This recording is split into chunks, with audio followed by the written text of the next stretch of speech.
natin yung ating nilutong banana bread. Ayan, nagawa ko ng banana bread.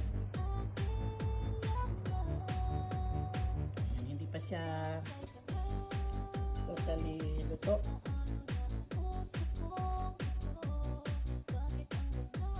Ayan, gumawa ko ng banana bread. At dahil tayo ay nagluto na naman, nag-baking na naman tayo, ang dami na naman nating hugasin. Ayan, yung mga hugasin natin. Pero unahin natin muna itong check kung luto na ang ating banana bread. Hindi pa siya luto. Maghihintay pa tayo.